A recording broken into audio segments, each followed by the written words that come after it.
Baakiyalakshmi upcoming எபிசோடில் இங்கே எல்லா உண்மையும் தெரிஞ்சுக்கிட்ட பாக்கியா அந்த செஃப் ஆனந்தை அழைச்சிக்கிட்டு நேராக போலீஸ் ஸ்டேஷனுக்கே போயிடுறாங்க. போலீஸ் ஸ்டேஷன் போயிட்டு இது மாதிரி போலீஸ்கிட்ட எல்லாத்தையுமே சொல்கிறாங்க. சார், இது மாதிரி நான் ஒரு ரெஸ்டாரண்ட் வச்சுருக்கேன். இப்போது ரீசெண்டாக ஒரு பிரியாணி ஆர்டர் எடுத்து பண்ணும்போது அந்த பிரியாணி ஆர்டரால் நிறையா பிரச்சனை வந்துச்சு. உங்களுக்கும் தெரிஞ்சிருக்கும். ஆனால் அதுக்கெலாம் முழுமையான காரணம் இந்த செஃப் தான். ஸோ இந்த செஃப்பை இந்த மாதிரி பண்ண சொன்னது என் எக்ஸ் ஹஸ்பண்ட் கோபிநாத் அப்படிங்கிறது தாங்க. அவர் சொல்லி தான் இவர் பண்ணியிருக்காரு. இப்போது இவர் எல்லா உண்மையுமே ஒத்துக்கிட்டாரு. நான் பண்ணது தப்பு தான் சொல்லி இப்போது அவரே மன்னிப்பு கேட்டார். அதனால தான் இங்கே அழைச்சிட்டு வந்திருக்கேன். அது மட்டும் இல்லை சார், இப்போது ஆயுத பூஜைக்காக நாங்கள் ஸ்வீட் ஆர்டர் எடுத்து பண்ணணும். அந்த ஸ்வீட் ஆர்டர்லேயும் விஷம் கலக்க சொல்லி இவர்கிட்ட இன்ஃபர்மேஷன் கொடுத்துருக்காரு. ஆனால் நல்ல வேளை இவர் எங்கள்கிட்ட சொல்லிட்டாங்க. அதனால் நாங்கள் இப்போ அந்த ஸ்வீட் ஆர்டரை காப்பாற்றிட்டோம். இல்லைனா ஸ்வீட் ஆர்டரில் கிட்டத்தட்ட ஒரு 500 பேருக்கு நாங்கள் ஸ்வீட் செஞ்சுருந்தோம். அதில் மட்டும் இவங்க ஏதாவது கலந்துருந்தாங்க அப்படின்னா அந்த 500 பேருடைய வாழ்க்கையும் கேள்விக்குறியாக இருக்கும். ஸோ அதனால் என் வீட்டுக்காரை நீங்கள் அரெஸ்ட் பண்ணி விசாரிச்சிங்க அப்படின்னா எல்லாத்துக்கும் ஒரு பதில் கிடைக்கும் சார்னு சொல்லி பாக்கியலட்சுமி போட்டு உடைக்கிறாங்க உண்மையை. அதை கேட்ட அந்த போலீஸ் ஒன்று, சரிங்க, இவர் எப்படி உண்மையை ஒத்துக்கிட்டாரு அப்படின்னு கேட்குறாங்க. அப்புறம் பாக்கியா அதுக்கும் நடந்த கதையை சொல்கிறாங்க. இது மாதிரி அவர் பொண்ணுக்கு உடம்பு சரியாமல் போய் நான் தான் செலவு பண்ணி காப்பாற்றினேன். அந்த நன்றிக்காரனுக்காக அவர் உண்மையை ஒத்துக்கிட்டாருன்னு சொல்கிறாங்க. சரிங்க மேடம், இவரை இங்கேயே விட்டுட்டு போங்க. இவர் இன்னும் கொஞ்சம் விசாரிக்க வேண்டியது இருக்குது. விசாரிச்சுட்டு அதுக்கப்புறமா நாங்கள் உங்கள் ஹஸ்பண்டை அரெஸ்ட் பண்ணுறோம் அப்படின்னு சொல்லிடுறாங்க. இங்கே ஒரு பக்கம் எழில் நம்ம ஈஸ்வரியா பாட்டியை பார்க்க ஹோட்டலுக்கு போகிறான். போயிட்டு இது மாதிரி அம்மாவை நான் வரவேன்னு சொல்லிட்டேன், என்னை மன்னிச்சுன்னு சொல்லி அழுகுறான். அப்போ தான் ஈஸ்வரி சொல்கிறாங்க, இது மாதிரி உங்கள் அப்பா கோபி என்னென்ன காரியம் பண்ணியிருக்கான்னு தெரியுமாடா எழில், உங்கள் அப்பா தாண்டா எல்லாத்துக்கும் காரணமேன்னு சொல்லி எல்லா உண்மையும் சொல்கிறாங்க.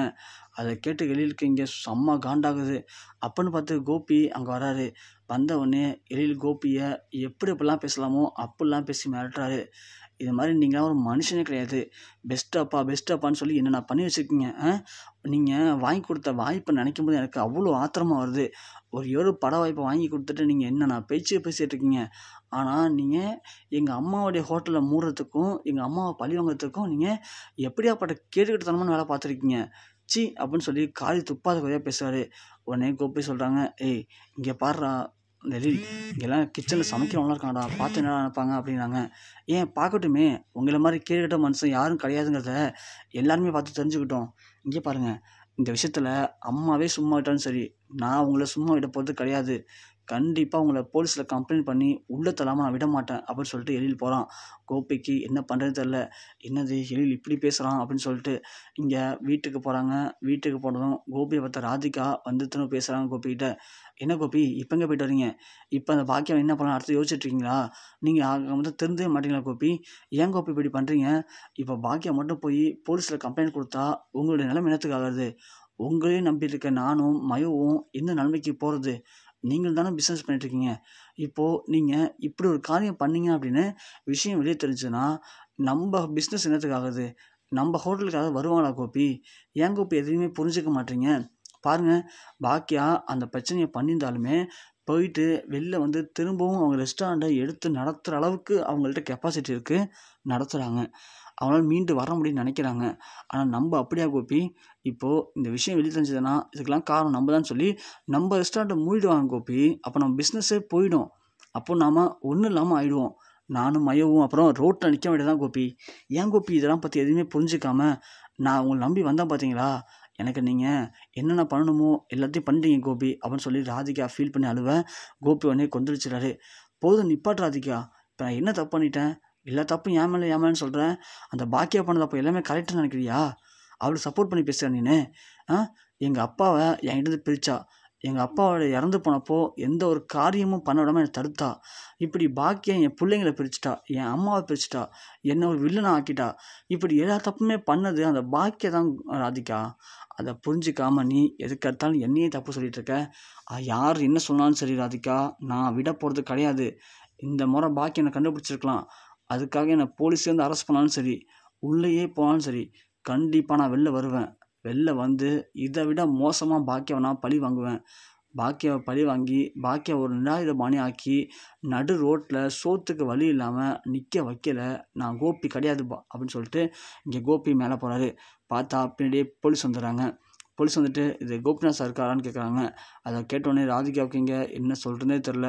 டக்குன்னு 2 கான்ஸ்டபிள் உள்ளே போயிட்டு கோபி கோபின்னு கத்துறாங்க. பார்த்தா கோபி வெளியே வராரு. யார் வேணும் என்ன சார் அப்படின்னு கேட்கும்போது கொஞ்சம் கீழே வாங்க சார் சொல்கிறோம் அப்படின்னு சொல்கிறாங்க. கோபி கீழே வராரு. உங்களை அரெஸ்ட் பண்ண வந்திருக்கோம் சார் அப்படின்னு சொல்கிறாங்க. ஏன் என்ன எதுக்கு அரெஸ்ட் பண்ணுறீங்க அப்படின்னு கேட்கும்போது இந்த மாதிரி பாக்கியாவுடைய கிச்சனில் நீங்கள் தேவையில்லாத ஒரு ஆளை வச்சு அவங்க காலை சாப்பாட்டிலலாம் கெட்டு போன சிக்கன் கலந்துக்க வச்சு எல்லாரையும் பழி வாங்க ட்ரை பண்ணியிருக்கீங்க. அந்த குற்றத்தை அவங்க அரெஸ்ட் பண்ணுறோன்னு சொல்கிறாங்க. சார் அதுக்கு என்ன சார் ஆதாரம் இருக்குது அப்படிங்கும்போது அந்த செஃப் ஆனந்த் அப்படிங்கிறவர் உங்கள் கம்பெனியில் தான் ஒர்க் பண்ணிட்டு இருந்திருக்கார் ஹோட்டலில். அதுக்கான ப்ரூஃப் எங்கள்கிட்ட இருக்குது. அதோட அவர் அங்கேயும் ஒர்க் பண்ண வச்சு அவரை வச்சு தான் நீங்கள் இதெல்லாம் பண்ணியிருக்கீங்க. அது மட்டும் இல்லை இதெல்லாம் அவரே ஒத்துக்கிட்டார் வேறு அப்படின்னு சொல்லவும் இங்கே கோபி அப்படியே ஷாக்காகி நிற்கிறாரு. என்ன கம்பெனி நர்ஸாக கொடுத்துன்னு கேட்குறாங்க. கம்பெனியில் வந்து அந்த ஹோட்டல் ஓனர் பாக்கியலட்சுமி தான் கொடுத்துருக்காங்க அப்படின்னு சொல்லவும் கோபிக்கு இங்கே ஒன்றுமே பேச முடியல. பாக்கியா கம்பெனி கொடுக்குற அளவுக்கு வந்துட்டாளா? அவள் எப்படி கம்பெனிலாம் கொடுக்க மாட்டாள்னு நினச்சானே அப்படின்னு கோபி யோசிக்கிறாரு. ஆனால் வேறு வழி இல்லாமல் கோபி அரெஸ்ட் பண்ணுறாங்க. அரெஸ்ட் பண்ணி வெளியே அழைச்சிட்டு போகும்போது அது தெருவில் இருக்கிற எல்லாருமே பார்க்குறாங்க. என்ன இந்த ஆள் இப்படி இருக்காரு அப்படின்னு சொல்லிட்டு பக்கத்து வீட்டில் வந்து பேசுகிறாங்க. எதுக்காக இப்போ அவரை அரெஸ்ட் பண்ணிட்டு போகிறாங்க என்னாச்சு அப்படின்னு கேட்குறாங்க. ராதிகாவால் ஒன்றுமே பேச முடியல. அப்படியே ராதிகா தலை குனிஞ்சு போய் நிற்கிறாங்க. கோபியும் தலை குனிஞ்சு போகிறாரு. கோபி அரெஸ்ட் பண்ணி போய் ஸ்டேஷனில் வச்சிடுறாங்க. வச்சதுக்கு அப்புறமா தான் இங்கே இனியா செலியா 2 பேருக்குமே எல்லாமே தெரிய வருது. டேடி எந்த அளவுக்கு ஒரு மோசமான காரியம் பண்ணியிருக்காரு, அம்மாவை பழி வாங்கணும் அதெல்லாம் பண்ணியிருக்காரு அப்படிங்கிற விஷயத்த இங்கே பாட்டி மூலயமா இனியாவோ செலியனும் தெரிஞ்சுக்கிறாங்க. ஆகா நம்ம டேடியை என்னமோ நினச்சோம், ஆனால் டேடி இந்தளவுக்கு மோசமாக நடந்திருக்காரு.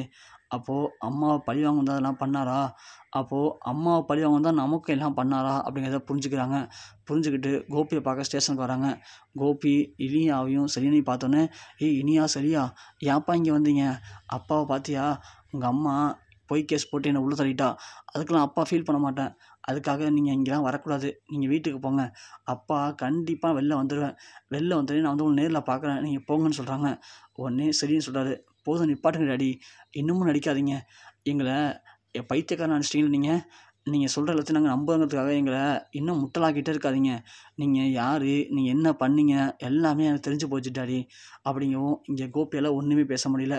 இனியா சொல்கிறாங்க, ஏன் டாடி நீங்கள் அம்மாவை பழி வாங்குறதுக்காக தான் நீங்கள் எங்களை வச்சு யூஸ் பண்ணிட்டீங்களா? அது தெரியாமல் நாங்கள் எங்கள் டாடி பெஸ்ட்டு டாடின்னு உங்கள் பின்னாடியே சுற்றிட்டு இருந்தோமே டாடி. எப்படி டாடி உங்களுக்கு மனசு வந்துச்சு? பெத்த பிள்ளைங்கள வச்சு கூட நீங்கள் எங்கள் அம்மாவை பழி வாங்குவீங்களா? ஏன் டாடி இவ்வளோ மோசமானவரா நீங்கள்? உங்களை போய் நாங்கள் என்ன நினச்சிருந்தோம் டாடி. நீங்களாம் இனிமேல் எனக்கு டேடியே கிடையாது அப்படிங்கவும் இங்கே இனியா செலியன் பேசுறதை கேட்டு கோபி செம்மையாக அதிர்ச்சி ஆகிறாரு. என்ன இது நமக்கே எல்லாம் ஆபத்தாக வந்து முடியுது. எவ்வளோ கஷ்டப்பட்டு இந்த இனியாவையும் செலியனையும் நம்ம பக்கம் இழுத்து வச்சுருந்தோம். ஆனால் அந்த பாக்கியா சத்த நேரத்தில் எல்லாத்தையுமே உடச்சிட்டாலே. ஆஹா திரும்ப நாம் பழையபடி ஆயிட்டோமே அப்படின்னு சொல்லிட்டு கோபி கெஞ்சி பார்க்குறாரு இனியாட்டும் செலியன்ட்டையும். இனியா செலியன் நான் சொல்கிறத கேளுங்கடா. உங்கள் அம்மா தாண்டா எல்லாத்துக்கும் காரணம். உங்கள் அம்மா தேவையில்லாமல் என் மேலே பழியை போட்டு உங்களை என்கிட்ட பிரிக்க பார்க்குறா. இதெல்லாம் நம்பாதீங்கப்பா அப்படின்னு சொல்கிறாங்க. போதும் நிப்பாட்டுங்க டாடி. உங்களை பற்றின எல்லா உண்மையும் நாங்கள் தெரிஞ்சுக்கிட்டோம். இதுக்கு மேலே நீங்கள் சொல்கிறது நாங்கள் கேட்க தயாராக இல்லை. இதுக்கு மேலே இனியா சரின்னு சொல்லி எங்கள் பக்கம் வந்துடாதீங்க. இதுக்கு மேலே நீங்கள் எது சொன்னாலுமே நம்ப போகிறது கிடையாது. அவ்வளோதான் எல்லாமே முடிஞ்சு போச்சு. டேடிங்கிறது எங்களுக்கு கிடையாது. அவ்வளோதான் அப்படின்னு சொல்லிட்டு இனியா சரின்னு கிளம்பிடுறாங்க. இங்கே கோபி யோசிக்கிறாரு. பாக்கியா உன்னை சும்மா விட மாட்டேன் பாக்கியா. நான் பண்ண எல்லாத்தையும் கண்டுபிடிச்சி இன்றைக்கி திரும்பவும் என்ன கெட்டவன் ஆக்கிட்டால கண்டிப்பாக விட மாட்டேன். இதை விட்டு வெளியில் வருவேன். இதை விட பல மடங்கு உனக்கு நான் டார்ச்சர் தருவேன். நான் கொடுக்குற டார்ச்சரில் ஒன்று நீயாவே இந்த ஊரை விட்டு ஓடணும், இல்லைனா இந்த உலகத்தை விட்டு ஓடணும். அதுக்கான வழி நான் பண்ணுறேன்னு சொல்லிட்டு கோபி உக்கிரமான டென்ஷனில் ஜெயில் கம்பியை பிடிச்சிக்கிட்டு அடுத்து என்ன பண்ணலான்னு யோசிச்சுக்கிட்டு அப்படியே நிற்கிறாரு.